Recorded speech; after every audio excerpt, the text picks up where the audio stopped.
माଳ माଳ अभियोग सत्वे जिला शिक्षाधिकारी चुप कहीं क्या चापर चापी होगले ना आउ किछि एहाकु नै संदेह।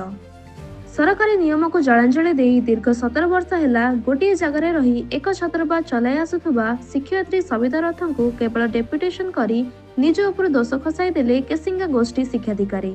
कौन ना आमे तदंत कलु, अभियोग को नजर रखी कार्यानुष्ठान मध्य ग्रहण कलु। नामक मात्र को कार्यानुष्ठान ग्रहण करी निज उपर दोष खसाई देले। गोष्ठी शिक्षाधिकारी जनक कौन दर्शाइबाकु चाहुछंती ताहा केवल तांकु ही जणाथिबो। छात्र छात्री उद्दिष्ट शौचालय को ताला मारी रखिबा, पाचिका सहायक को जातीय मनोभाव देखाई कार्य विताड़ित करने, मध्याह्न भोजन रे घोटाला करने, निज मन मुताबक विद्यालय खोलिबा और बंद करने भली संगीन अभियोग को भित्ति करी खबर संग्रह पर जाइथिबा सांबादिकों को नाली आखि देखाइबा सह वीडियो रेकर्ड करथिबा मोबाइल को टाणी नेबार प्रयास करने भली एक संगीन अभियोग तदंत करी अभियुक्तों को शेष में अन्यत्र डेपुटेशन करी हाथ छाड़ी देले गोष्ठी शिक्षाधिकारी।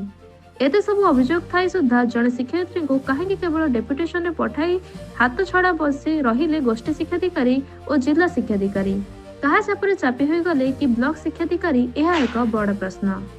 तेबे एक छात्रावास शासन चलाई आसीथिबा शिक्षयित्री डेपुटेशन पर जिला प्रशासन और जिला शिक्षाधिकारी कौन पदक्षेप ग्रहण करुछंती देखा बाकी रहिबा बेले ब्लॉक शिक्षाधिकारी यही धर्म को आखिठार भली पदक्षेप को नापसंद करिछंती दुर्व्यवहार सम्मुखीन होइथिबा सांबादिक।